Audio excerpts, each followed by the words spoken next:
Why do some men rise above disaster, while others are crushed by it? Why does fortune bless the daring yet betray the careful? This is the problem we face today, the eternal struggle between luck and skill.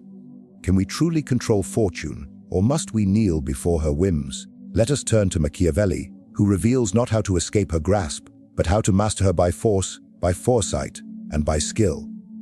Fortune, Machiavelli tells us, is like a furious river, overflowing its banks, tearing down bridges, flooding cities, and uprooting the lives of men without warning. It does not ask for permission, nor does it care for justice.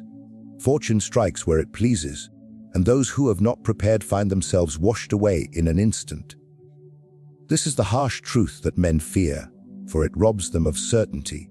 We live our lives, build our empires, cultivate our relationships, and yet a single twist of luck can undo years of labor. A sickness, an economic collapse, a betrayal, or the sudden rise of an enemy. These moments remind us how fragile we truly are under her hand. But Machiavelli, ever the realist, refuses to accept that man is merely a slave to luck. He admits that fortune governs perhaps half of our existence, yet he insists that the other half belongs to us, to our foresight, to our preparation, and above all, to our will. The weak resign themselves to fate and say, "It cannot be helped." The strong, however, arm themselves against misfortune. They build dikes against the flood. They strengthen their foundations when the sun still shines, and they train their spirits to endure the storms when they come. To Machiavelli, this is not an act of arrogance but of necessity, for a ruler, or any individual who desires power and stability, must not surrender to the cruelty of luck without resistance. Consider how he portrays fortune as a woman, unpredictable, easily swayed, yet often yielding to the bold and determined. She favors those who pursue her with strength, who do not cower when she tests them, who are willing to seize her by force when opportunity appears. To treat fortune as an unshakable goddess is to give away half of your destiny. To treat her as a challenge to be conquered is to reclaim the half that belongs to you. Machiavelli makes this distinction with ruthless clarity.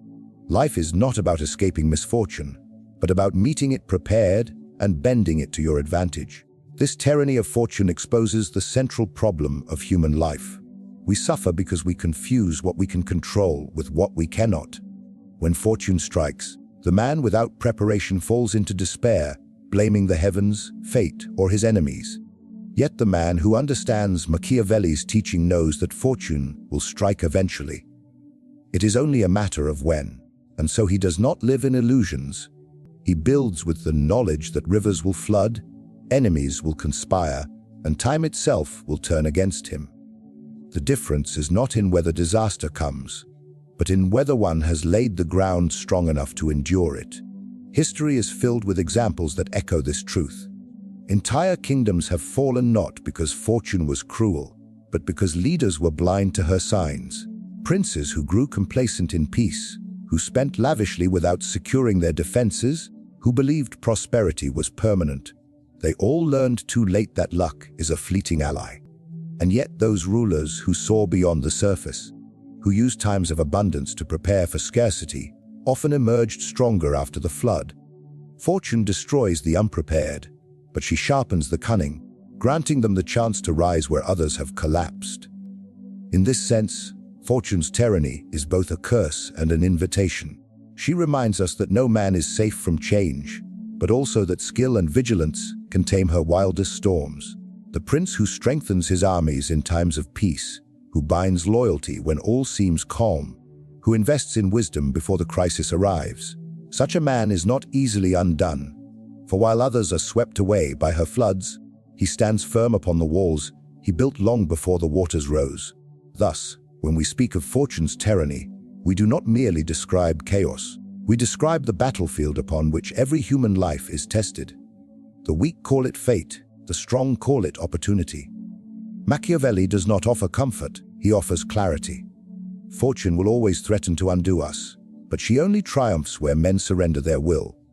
To resist her, one must not dream of a life without storms, but learn to endure and redirect the storm's power.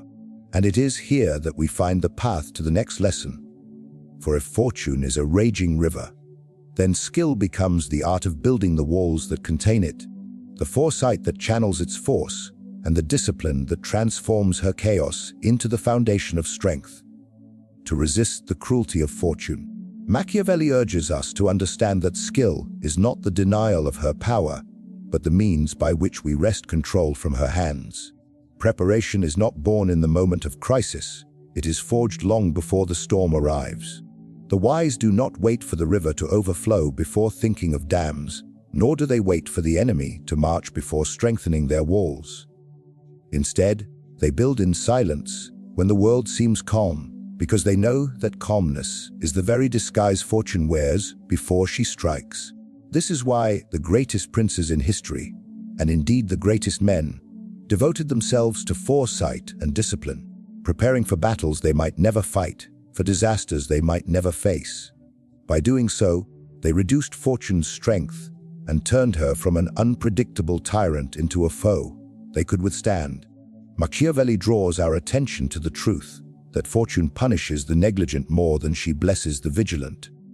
When rulers indulge in luxury during peace, when they squander their wealth, when they abandon the training of their armies, they plant the seeds of their own destruction.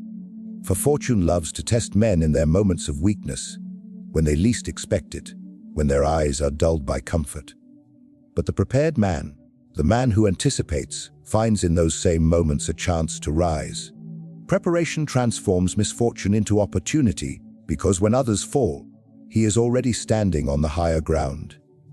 Think of the farmer who knows the seasons will turn, who gathers food during the harvest, who stores grain for the winter, who sharpens his tools before they are needed. He does not curse the snow when it arrives, for he has seen it come every year, and he has shaped his life to endure it.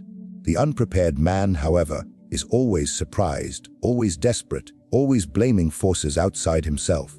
Such men call it bad luck, but it is not bad luck, it is blindness. Preparation is what separates the ruler who prospers from the ruler who perishes. The art of preparation is not merely physical, it is also mental. Machiavelli would tell us that rulers who train their minds in strategy, who sharpen their judgment in times of peace, who surround themselves with wise advisors before crisis arrives, are far better armed than those who only learn under pressure. For in the moment of disaster, decisions must be swift, clarity must be sharp, and hesitation can mean death. The man who has rehearsed these choices in advance, who has tested himself with thought and practice, will move with the confidence that others lack. Thus, preparation is not just about gathering weapons and fortifying walls, but about shaping one's very character to withstand fortune's blows. History again reveals this truth. Rome, while it grew strong, prepared constantly for war, training its citizens and commanders, expanding its discipline even in times of victory. And so, when enemies arose, Rome did not tremble, it advanced. But as Rome decayed, as its citizens traded steel for luxury, as its leaders neglected preparation, fortune struck, and the once unshakable empire fell. The collapse of Rome was not simply an act of fortune, it was the price of negligence. Machiavelli teaches that had Rome maintained its discipline, its foresight, its art of preparation, it might have endured longer against the tides of change. What fortune loves to do most is to strike where men are soft. This is why the art of preparation requires a spirit that resists complacency.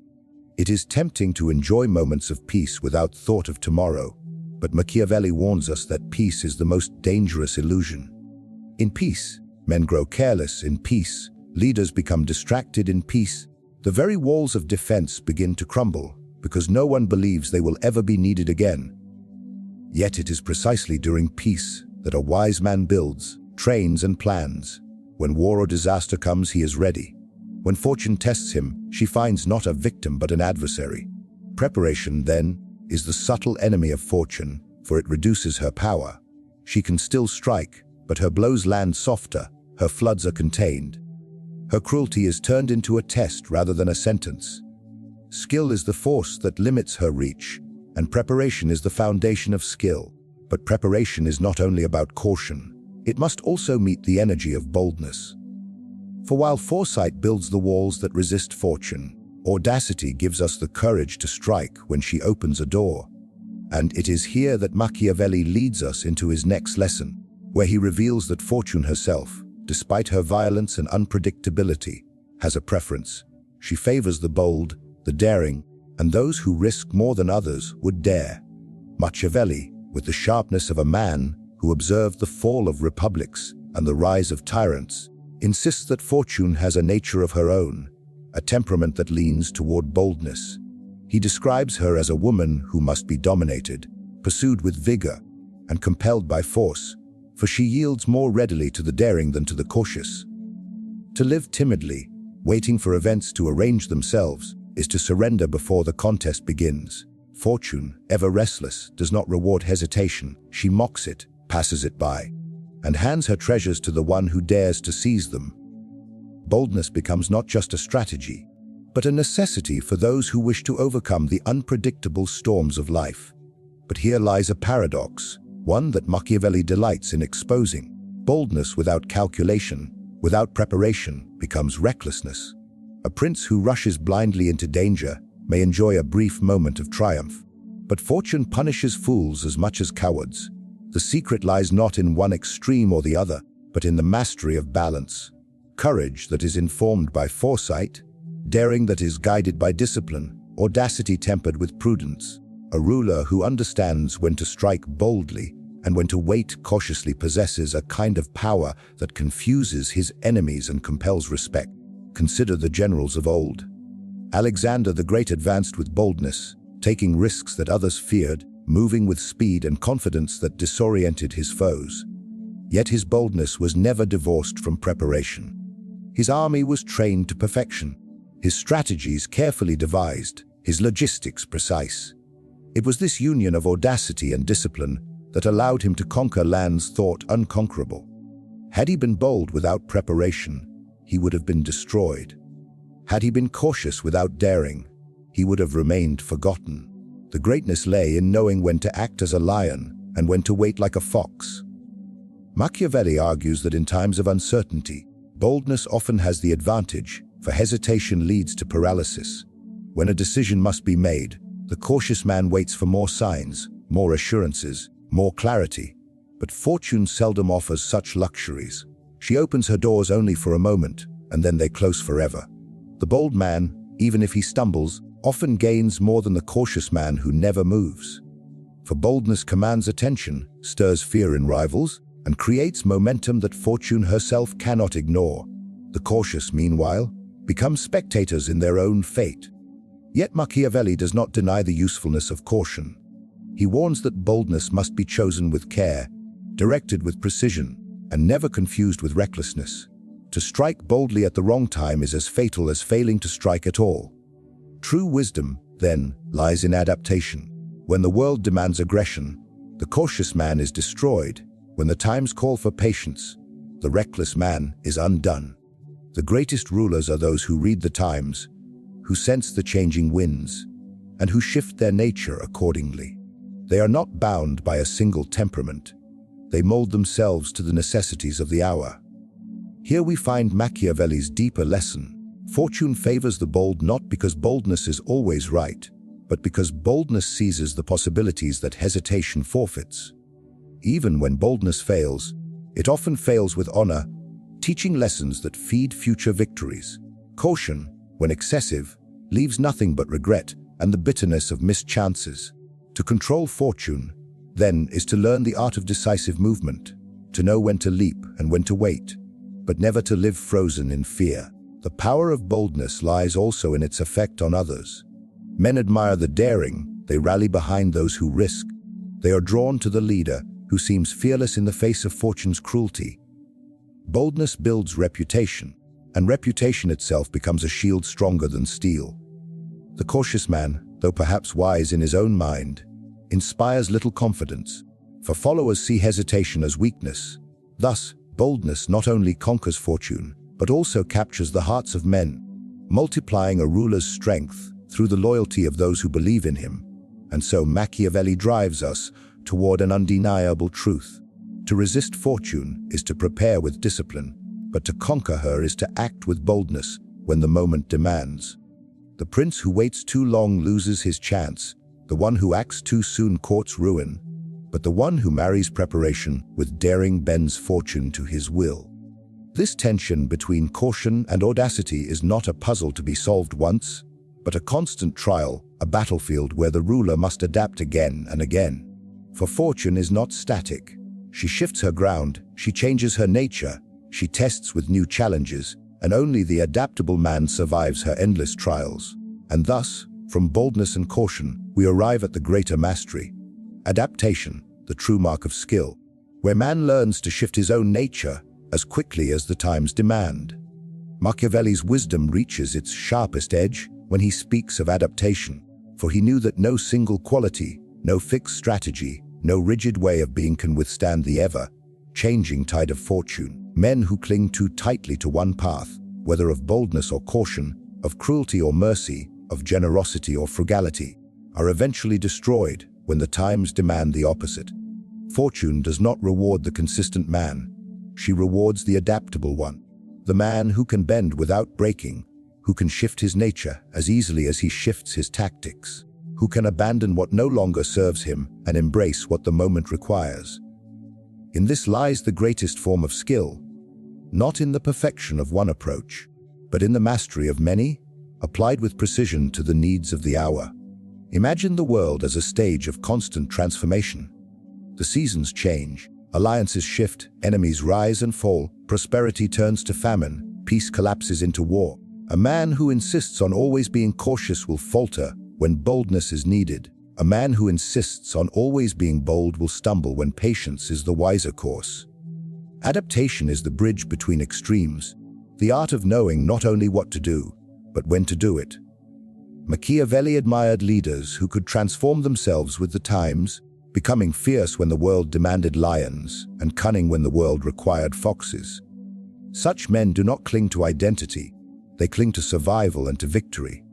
This mastery of adaptation requires humility, for it forces us to admit that our strengths can become our weaknesses. The qualities that once brought us success may one day lead us to ruin if we refuse to evolve. The generous prince wins love in times of prosperity, but if he remains generous in times of scarcity, he bankrupts his state and invites rebellion. The cautious ruler may preserve peace when enemies are weak, but if he refuses to act boldly when rivals grow strong, he loses his throne. Machiavelli does not flatter us with illusions. He tells us plainly that those who remain fixed in their habits will fall, not because they are foolish, but because they are inflexible in a world that never stops shifting.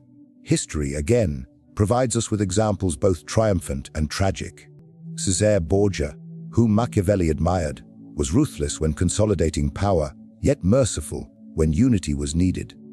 His willingness to adapt made him feared and respected, even though fortune eventually betrayed him with the sudden death of his father, the Pope.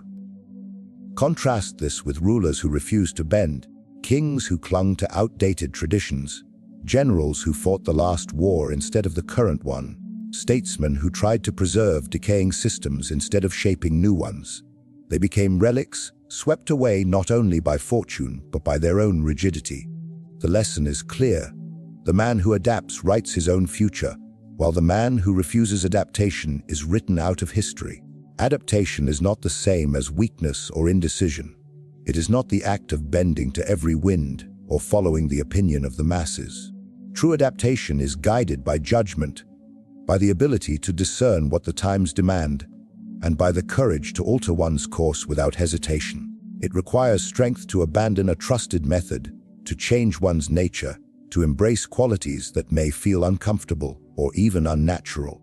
Yet this is what Machiavelli insists upon, for fortune herself is ever changing, and only the man who changes with her can hope to remain standing when others fall.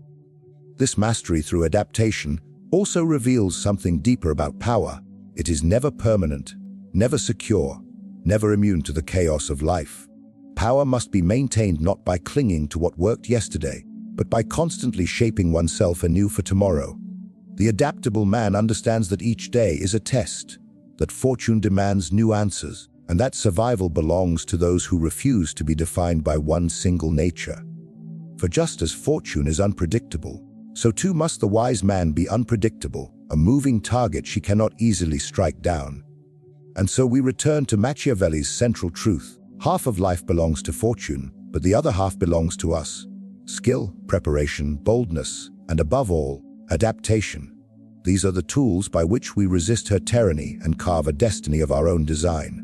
Fortune may flood the land, she may shift the course of rivers, she may test us with betrayal, scarcity, and war, but she cannot completely conquer the man who prepares, who dares, and who adapts. This is the essence of Machiavelli's teaching, that we are not slaves to luck, but warriors against it, builders of our own fate, rulers not only of our states but of ourselves. And it is in this mastery that man finds the ultimate power, the power to shape destiny even under the shadow of fortune's hand. And so, as we draw together these lessons, the vision of Machiavelli becomes clear. Life is not ruled entirely by luck, nor by our own skill alone. It is a battlefield where fortune and humans will collide. She is fierce, untamed, a flood that destroys the unready, yet she is not invincible. Half of her domain may be beyond our grasp, but the other half is placed squarely in our hands. It is here that the true test of man begins. Through preparation, we lay the foundations that withstand her storms. Through boldness, we seize the fleeting opportunities she grants. Through caution, we temper our daring with wisdom. And through adaptation, we transform ourselves into something stronger than any single strategy could provide. These are not theories but weapons, forged in the furnace of history, proven in the rise and fall of rulers and empires. Machiavelli does not comfort us with dreams of perfect safety, nor does he invite us to kneel helplessly before fate.